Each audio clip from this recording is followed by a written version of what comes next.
Hey viewers, we still exist, even though we do absolutely nothing throughout the entire episode.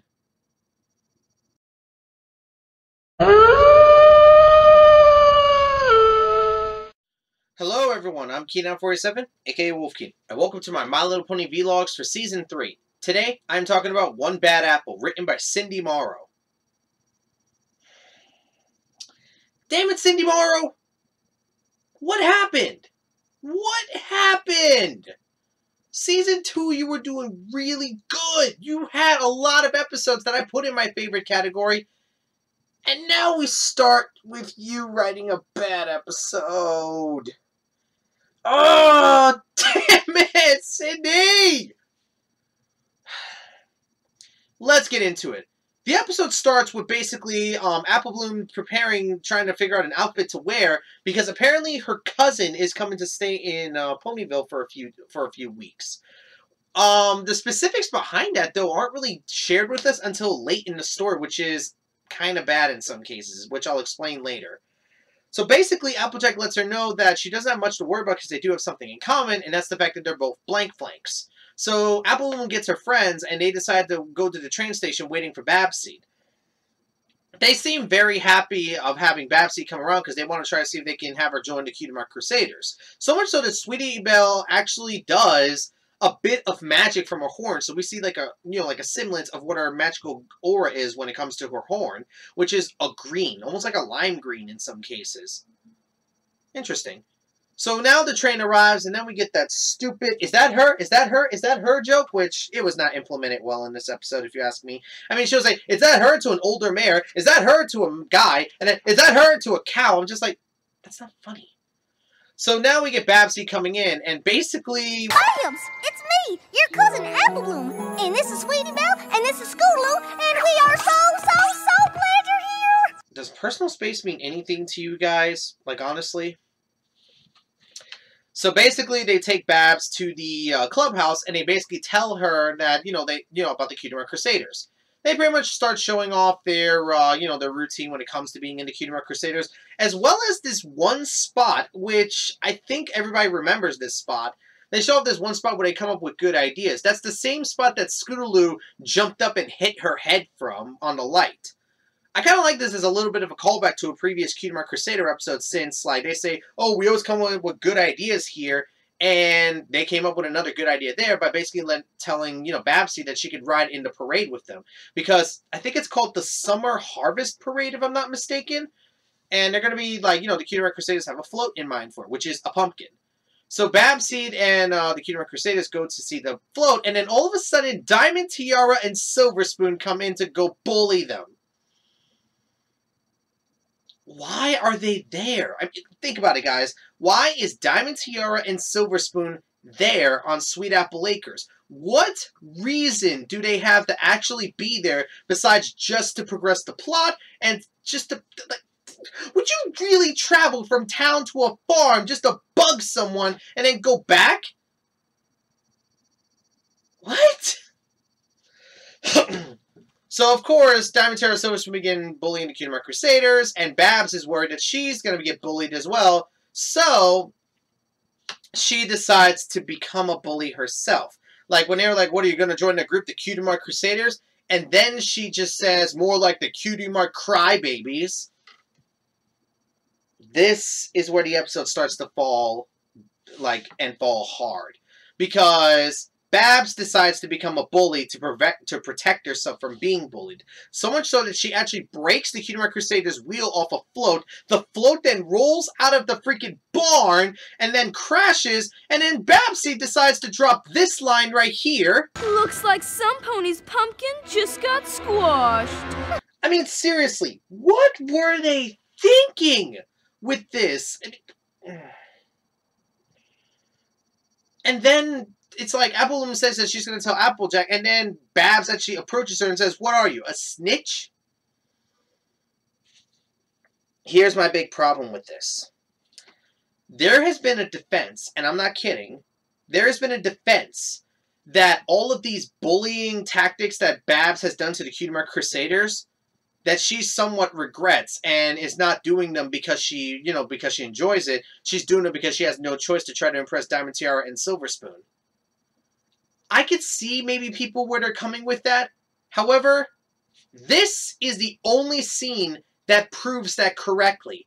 Every other scene throughout the entirety of the episode shows her actually enjoying herself when she's bullying them. And I know you're about to say, oh, but she only does it when she's around them. She took their clubhouse. She's not allowing Apple Bloom to sleep on her own bed. And think about that, guys. If she's doing all this in front of Diamond Tiara and Silver Spoon to keep them impressed, then why would she go so far as to bully them when they're not even around? Because if you look at half of the scenes, some of the bullying scenes that Babsy did, Diamond Tiara and Silver Spoon were not around. So how are you going to defend that she's only doing it when they're around, when in reality she's doing it to them regardless if they're around or not? And it's not like she shows any regret while doing this. She actually shows to be enjoying herself as she's bullying the Cutie Mark Crusaders relentlessly, as is shown in the episode's only song, Bad Seed. There we go, Bad Seed. There we go. Now, remember, guys, songs do not factor into my overall enjoyment of an episode. And honestly, I love this song. This song is good. It's one of the, I hate to say it, it's one of the best parts of the entire episode. The song is catchy, it does progress the plot in many cases, and I actually do like the beat and lyric of it all. The only problem I hate is that we get to see more scenes of Babs bullying the Cutie Mark Crusaders to such a harsh extent. And you even hear it in the lyrics, like, with the Cutie Mark Crusaders wondering why is this happening to them. Even saying, like, can't we be friends? Can't you be nice? Can't we be friends? Basically saying that they're not liking how this is happening to them. And to be honest, I think Babs is a worse bully than Diamond Tiara and Silver Spoon because after that song, Babs said that she took their clubhouse. If Diamond Tiara and Silver Spoon were really such bad bullies, don't you think they would have done that a long time ago? No, it took Babs to be the one to push over the edge to take their clubhouse. If that doesn't prove that Babsy is too good of a bully and is, and I'm sorry, if you're trying to make this character regretful for what she's doing, taking a clubhouse that Diamond Tiara and Silver Spoon have never attempted before, I'm sorry, but that argument is dead in the water. So the scene, and also one other thing, constantly in this episode, Sweetie Belle is bringing up the idea of telling Applejack about what's going on in this in this entirety of this thing. But freaking Scootaloo and Apple Bloom keep saying, no, we're not Stitches. No, we're not going to tell Applejack. We can handle this on our own. So much so to the point that Apple Bloom wants to get back at Babsy, get even with her. So basically, the very next night, they decide to rebuild a float in the idea of a golden apple. Okay. This is another scene I actually like in this episode because we get to see the kind of skill traits that the Cutie Mark Crusaders have, being a callback to that episode. I mean, think about it. Here we get to see some of their skills in light, Apple Bloom being able to build the float, Scootaloo able to work with the mechanics of the float, and Sweetie Belle having some good creative skills when it comes to coloring the float and other stuff like that. This is one of the few times that we actually see their skill traits in another episode besides later ones. So that's definitely one of the more interesting parts of the episode. It's sad that we have to go through so much schluck in order for us to make it to this, though. So the very next day comes, and it's the Summer Harvest Parade, and basically, they show us, the main six in this episode, but they really play no role in this episode. Not even Applejack plays a major role in this episode in many cases, if you think about it. Besides being the plot convenience. So basically, they set up a trap. The Cutie Mark Crusaders basically set up a trap for Babseed. So they actually trick her into taking their float so they can get back at her. But then the plot convenience comes in, aka Applejack, and lets them know that she's happy that they're getting along because she's had to deal with a lot of problems in Manhattan. The Cutie Mark Crusaders try to inquire what does she mean by that, and Applejack admits that she's had to deal with bullies back in Manhattan. This is where the CMCs begin to feel sad about this situation and believe they've become bullies now because of what they're doing to Babseed. There's a problem with this statement. You're not being bullies. you're getting back at someone who's been relentlessly bothering you for the longest. Does that make the CMCs right? No. Because in my mind, 2 wrongs don't make a right. Trying to get back at someone who's been wronging you is not the best thing to do. Revenge is a dish best served cold, and it's not a thing you should be seeking. And to be honest, it seems he's saying, oh, we're bullies now for doing this to Babsy. She deserves it, but you shouldn't be doing it anyways. And not to mention, Applejack, why didn't you tell the CMCs what was going on? She says, oh, I didn't tell you because I didn't want her to be singled out. How so? Babsy is being bullied because she's a blank flank. The CMCs get bullied for being a blank flank. If you were to admit this to them, then they can actually share their concerns with each other. Isn't that what you normally do in situations like this? If, 2 people have the same kind of problem, you kind of share it, with each other, try to find out ways to help cope with this situation and other stuff like that. So the CMCs go to the main 6 to try to seek their help, and of course, we get a stupid joke where every single time they try to explain it, the parade gets so loud that none of them can hear it. So much so to the point they're like, screw it, we're going to save her ourselves.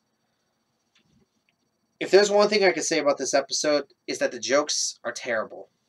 It's like, think about it, guys. Is that her joke? And then we need it, and then everything becomes unaudible because of, it being so loud. And then we have another joke from Pinky where, she's driving a lettuce float, and, the CMCs are like, let us in, and she's like, ha ha ha, good joke. And then, when their float crashes, that lettuce float, Pinkie Pie begins screaming this line right here. Veggie salad!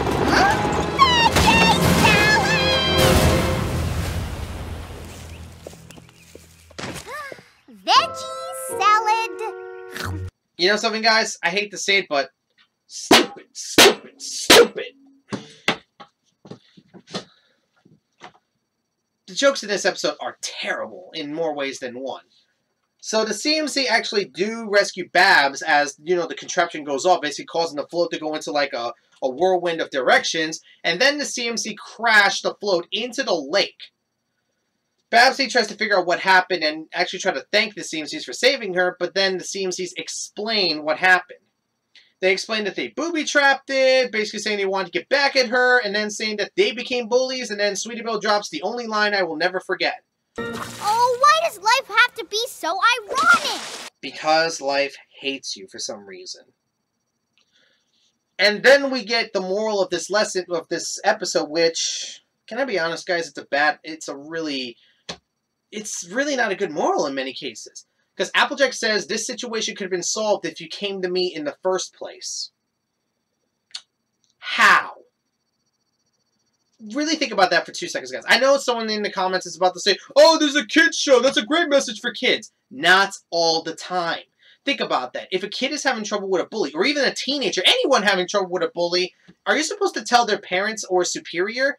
Even if you were to get that bully in trouble, when he is done being in trouble, he's going to come back at the person even worse than before. Because here's the thing, bullying does become worse and worse as you keep trying to go against it in many cases. If you keep acknowledging the bully, he's just going to keep getting worse and worse and finding new ways to bug you. Oh, verbal abuse? Now let's get into physical abuse. Oh, physical abuse is now getting you? All right, let's go even one step further. Oh, you got me in trouble? I'm bringing a slingshot to school the next day.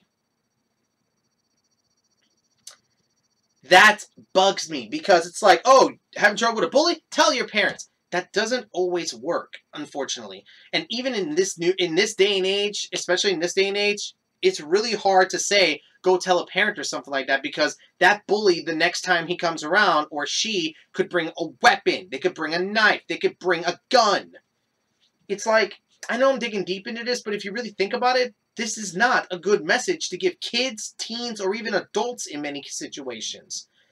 Bullying, in many aspects, go away when you ignore it. Because if you keep acknowledging the bully, he's just going to know that he's going to keep riling you and he wants to keep going. Ignoring the bully basically doesn't give them the satisfaction of them bothering you. So in turn, they're going to give up sooner or later. Because if you do something and no one acknowledges it, you will get bored of it later and you will just give up and just go do something else or go bother someone else.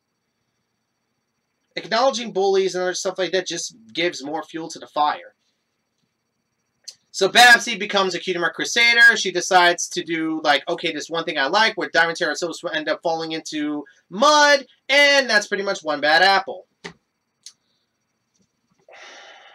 I understand what this episode was trying to do. It was trying to be a bully episode to basically show the dangers of becoming a bully and other stuff like that, or even, like, what would happen if the character was to become a bully, and it shows some semblance of regret later. It fails in almost every way possible. As a matter of fact, I've seen better bully episodes done by different shows. As a matter of fact, a good example of a bully episode pushing you over the edge is definitely, and I think in some cases some people can agree, Static Shock. I don't know if y'all know about this episode, but there was an episode of Static Shock where this one meek little, teenage student was getting bullied relentlessly by this one guy. So he tried to fight back by taking a gun to school and trying to kill him, thinking that that was the best way to deal with his bully. This is what I'm trying to say, like, it's like, that episode shows the dangers. I know it was more or less an episode showing, like, the dangers of guns and stuff like that, but it also shows the dangers of bullying, because if no one speaks up for this person or tries to help this person when it comes to bullying, they, in turn, could end up snapping. But at the same time, if you try to fight back against this bully in some degree, you're going to end up just getting worse and worse. This is the thing about bullies in general. It's a really hard thing to deal with bullies as a whole, because if you try to fight back, you could end up getting in more trouble later down the line. If you try to ignore them, they might try to come at you even harder in many situations. I know what I said before, but you get what I'm trying to say here. It's really hard to decide how you should deal with bullies. Me, I deal with them by ignoring them whenever I can. I don't try to fight. I don't try to go against them or anything of the like, and I only fight back if I feel it's necessary. Because if you acknowledge every word a bully says or anything of the like, they'll just keep going. But that doesn't mean you shouldn't stand up for yourself in many cases. And that's kind of what the CMC did with Babseed in this episode. They did stand up, but at the same time, then the episode tried to make them out to them to be the bullies, when in reality they were just getting even with what Babseed's been doing to them. That's the thing. It's really hard to say, like, should you stand up to bullies? Should you ignore bullies? Should you fight bullies and stuff like that? It's really hard to say which is the best option in many cases. And in reality, no one option is the best option because, like I said, if you do fight back, they could probably bring someone else in. But if you ignore them, they could still end up pestering you. That's the hard thing when it comes to bullies, and that's what this episode was trying to show in many cases, I believe. And honestly, I don't like this episode personally because I did the same mistake when I was a kid. I became a bully to avoid bullying at one point in one of my schools, and when things got worse for me, it's just that I became a bully, and soon enough they got back at me for being a bully. So I know what it's like to be like Babsy, where you feel like you have no choice but to become a bully, but I've regretted my decisions when it came to being a bully. Babs here really showed no regret in her decisions, and she almost looked like she enjoyed half the stuff that she did. And that irritates me in more ways than one. So this episode personally aggravates me, and as a message for bullies, I don't think it's good either in many cases. Honestly, other shows have done it better, and other forms of media have done it better. So honestly, one bad apple, it's like, I hate to say this, but you know how this episode's called One Bad Apple, right? And Babseed is the one bad apple. Well, I guess you could say it's thanks to that one bad apple, the episode was spoiled! Wait, stop for a second, stop. Who wrote that line for me to say?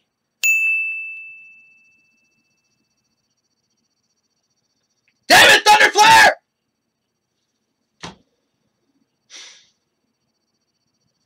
I'll get back at him later. So until next time, guys, I'm Keenan47, aka Wolfkeen. Hope you enjoyed, and until next time, guys, take care.